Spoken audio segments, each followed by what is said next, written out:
87,4 juta. Itu dia angka yang bikin banyak calon jamaah haji tahun 2026 mulai garuk-garuk kepala nih. Tapi ya, di balik angka segitu, sebenarnya jamaah dapat apa aja nih? Emang bener ya, nilai segitu sepadan sama pelayanan yang didapat? Atau malah kebanyakan nih biayanya? Nah, kita bahas bareng ya di video kali ini. Biar nggak cuma sekedar ngeluh. Kok mahal ya? Tapi ngerti juga kenapa harganya segitu dan apa yang kita dapetin dari harga segitu. Oke, jadi gini, Kemenhaj baru aja ngumumin bahwa biaya haji tahun 2026 ditetapkan sebesar 87,4 juta per jamaah reguler. Angka ini bukan sembarangan ya, karena itu hasil kesepakatan panjang antara pemerintah sama DPR. Dan kalau dibandingin sama tahun 2024 yang di kisaran 93 juta, ini tuh malah turun loh. Turun sekitar 6 jutaan. Tapi walaupun turun, tetap aja kan, angka 87 juta itu gede ya. Tapi wajar kalau banyak yang nanya, emang uang segitu buat apa aja? Nah, jadi gini, kalau teman-teman pikir biaya haji cuma buat bayar tiket dan makan, wah, itu jauh banget ya. Karena biaya itu dibagi ke dua pos besar. Yang pertama BP, alias biaya perjalanan ibadah haji yang dibayar langsung sama jamaah. Dan kedua, subsidi dari nilai manfaat, alias dana hasil pengelolaan setoran haji sebelumnya. Jadi sebenarnya sebagian besar biaya teman-teman tuh disubsidi dari hasil pengelolaan dana haji. Nah, di tahun 2026 ini, jamaah cuma bayar sekitar 62% dari total ongkosnya. Sisanya ditanggung dari nilai manfaat. Jadi yang 87 juta itu bukan harga fullnya. Itu udah harga diskon, hasil gotong royong dari dana manfaat haji. Oke, sekarang kita bahas satu-satu deh ya. Apa aja yang sebenarnya kita dapetin dari angka segitu di Jejak Baitullah.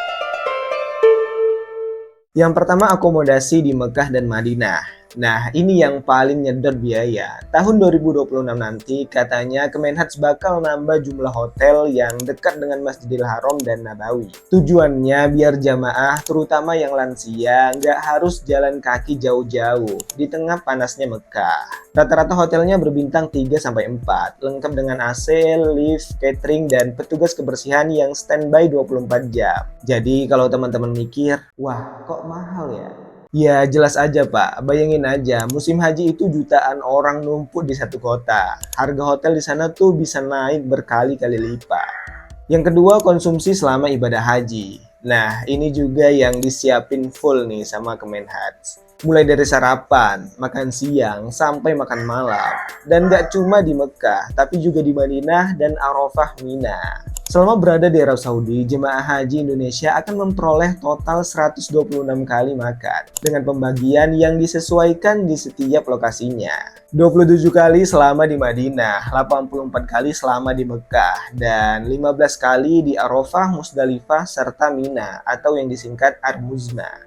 Kemenhaj bilang tahun 2026 nanti menu jamaah bakal disesuaikan lagi biar lebih cocok sama lidah orang Indonesia. Kebijakan ini tujuannya agar jamaah tetap mendapatkan asupan makanan yang sesuai selera, terutama bagi lansia dan jemaah dengan kondisi khusus, tanpa mengurangi cita rasa Indonesia di tanah Arab. Ketiga, transportasi. Mulai dari pesawat pulang pergi, bus antar kota, sampai mobil yang mengangkut jamaah dari hotel ke Masjidil Haram. Dan kabarnya tahun 2026 nanti bakal ada peningkatan di sektor transportasi. Busnya bakal full ber-AC. Kemenhaj bareng Kemenkes nyiapin tenaga medis dan posko kesehatan di setiap sektor pemondokan. Bahkan katanya di tahun 2026 bakal ada tambahan dokter perempuan buat bantu jamaah lansia dan perempuan yang butuh pemeriksaan khusus. Bayangin, udah ibadah lancar, kesehatan pun terjaga. Kelima, bimbingan ibadah. Ini nih yang kadang orang suka lupa, padahal penting banget. Karena banyak jemaah yang baru pertama kali ke Tanah Suci dan belum paham sepenuhnya tata cara manasik. Jadi mereka butuh banget nih pembimbing. Nah, di tahun 2026 ini Kemenak menambah jumlah pembimbing bersertifikat termasuk pembimbing perempuan. Tujuannya biar jemaah perempuan lebih nyaman kalau mau konsultasi soal hal-hal sensitif kayak haid,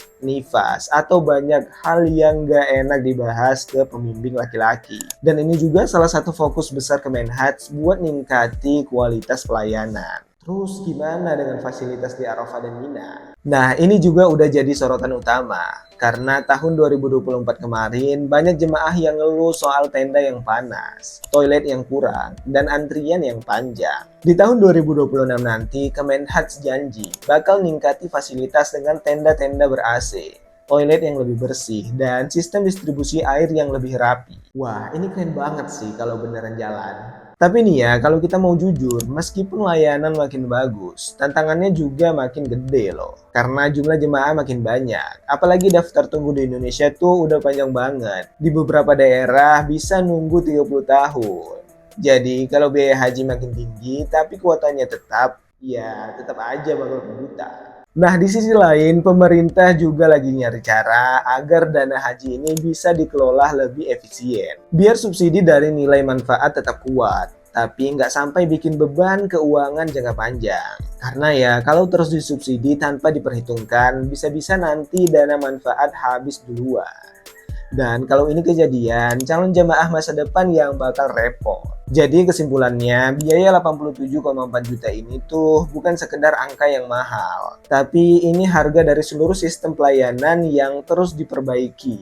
Mulai dari hotel, makan, transportasi, kesehatan, sampai bimbingan ibadah. Dan kalau benar semua janji perbaikan ini jalan, harusnya sih jamaah tahun 2026 bisa ngerasain pengalaman haji yang lebih nyaman dan manusiawi. Tapi nih ya, aku mau lempar pertanyaan juga nih buat teman-teman. Menurut teman-teman, dengan fasilitas dan layanan segitu, biaya 87,4 juta ini udah sepadan belum? Atau menurut teman-teman, pemerintah harus lebih transparan soal detail penggunaan dananya? Tulis pendapat teman-teman di kolom komentar ya, biar kita bisa diskusi bareng. Dan jangan lupa juga like, share, dan subscribe kalau teman-teman suka pembahasan kayak gini. Kita bakal terus bahas hal-hal menarik seputar haji dan umroh dan updatean dari Tanah Suci. Sampai ketemu lagi di episode selanjutnya bareng aku Uzri Arkan di Jejak Baitullah.